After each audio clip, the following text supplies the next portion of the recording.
sahabat Fresh Juice, sesaat lagi kita akan mendengarkan Fresh Juice Jumat 8 November 2024 bersama Romo Antonius Rajabana OMI dari Jakarta. Selamat mendengarkan.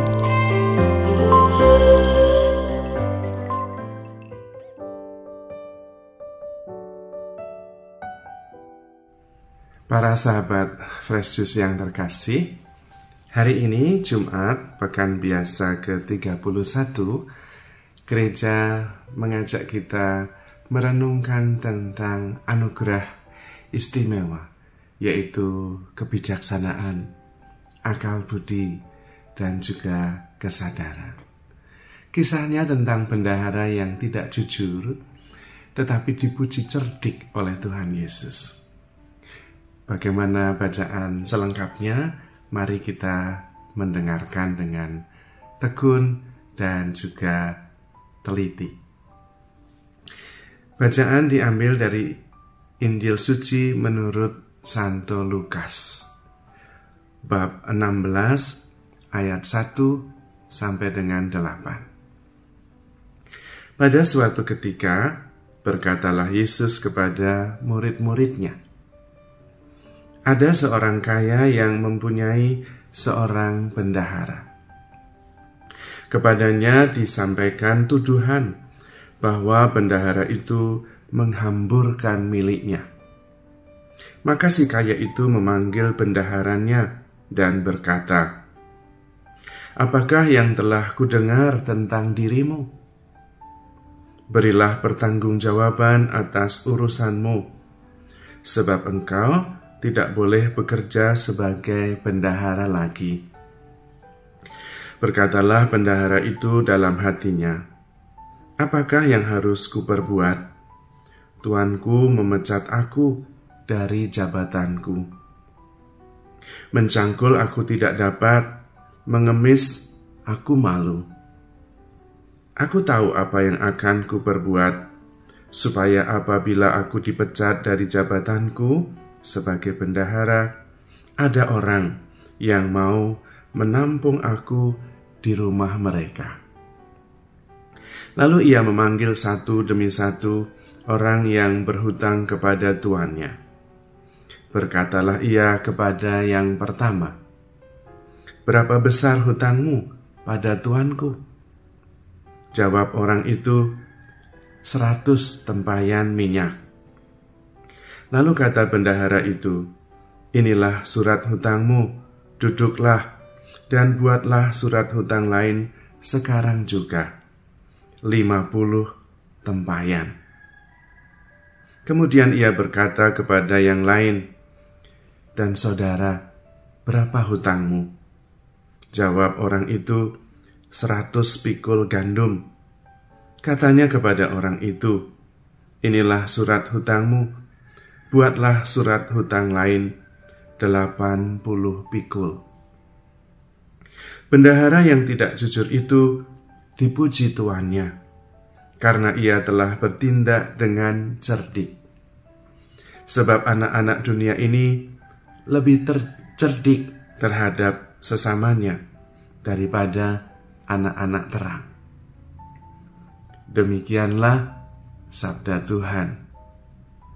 Terpujilah Kristus. Para sahabat Fresh Juice yang terkasih, Tuhan Yesus hari ini tidak mengajarkan kepada kita supaya bertindak curang, tidak. Tetapi pertama, Tuhan menunjukkan bahwa kita itu punya potensi luar biasa, yaitu kecerdikan dan kebijaksanaan.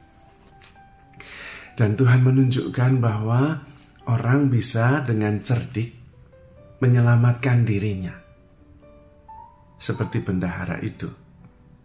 Dan itu bagus, karena kemudian dia bisa selamat ketika dia dipecat.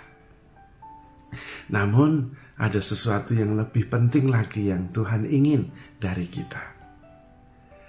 Kita diminta menggunakan kecerdikan kita bukan hanya untuk menyelamatkan diri sendiri, tetapi untuk menolong orang lain, untuk memuliakan Tuhan, dan untuk berbuat baik. Bahkan bendahara yang cerdik yang dikisahkan dalam Injil tadi, dia melakukan yang tidak benar, yaitu menggunakan harta benda tuannya untuk berbuat baik.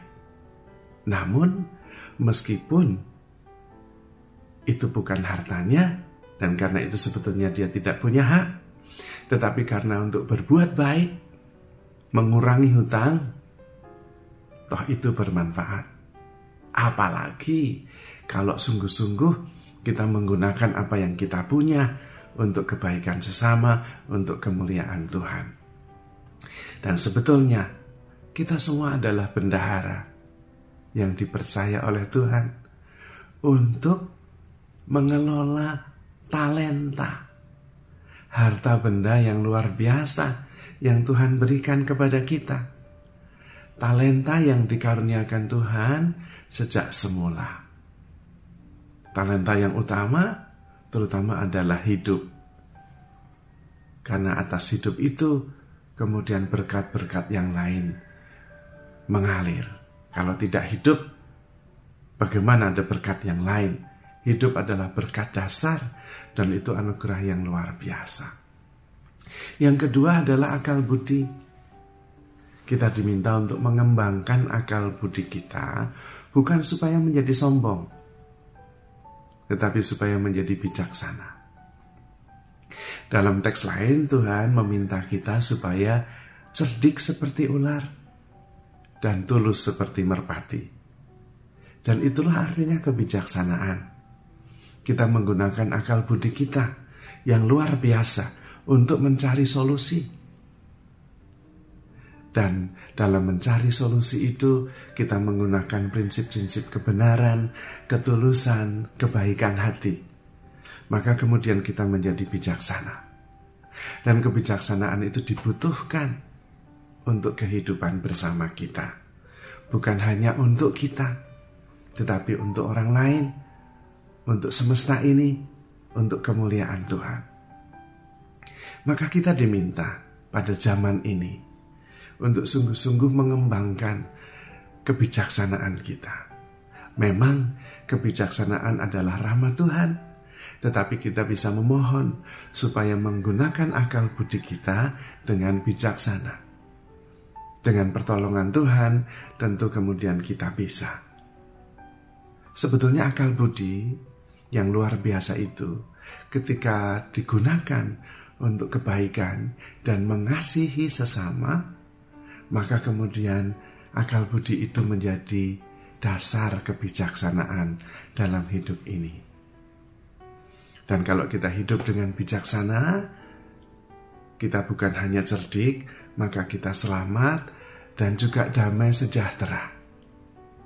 Kita tidak mengalami kesulitan karena kita bisa kreatif mencari solusi atas kesulitan yang kita hadapi. Pada saat yang sama, kita bisa berbuat baik sekaligus. Dan disitulah kehebatan akal budi yang dianugerahkan kepada kita. Maka mari kita belajar untuk mensyukuri anugerah yang sudah Tuhan berikan, yaitu kemampuan kita untuk berpikir. Dan mohon rahmat Tuhan supaya kemampuan berpikir itu kita gunakan untuk kebaikan dan untuk mencintai.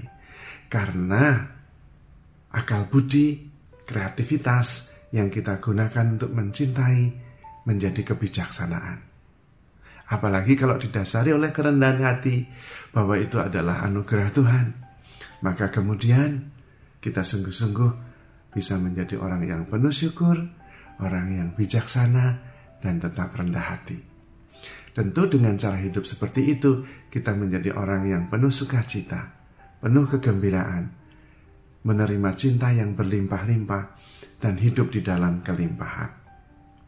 Maka para sahabat Fresh Juice yang terkasih, saya ingin mendoakan Anda semua supaya bisa kreatif mensyukuri anugerah kecerdikan itu dan kemudian menggunakannya dengan bijaksana supaya bisa menjadi dasar untuk hidup baik, hidup sejahtera, dan menolong sesama.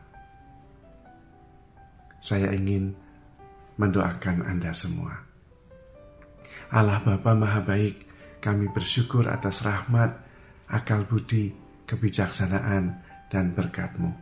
Kami mohon untuk semua umat-Mu agar menerima anugerah Roh Kudus, sehingga mampu menggunakan anugerah kecerdikan untuk menjadi sarana berbuat baik, mengasihi, sehingga menjadi orang-orang yang bijaksana dan terberkati. Limpahkanlah berkat-Mu atas saudara-saudari kami semua, dalam nama Bapa dan Putra dan Roh Kudus. Amin. Sahabat Fresh Juice, kita baru saja mendengarkan Fresh Juice Jumat 8 November 2024.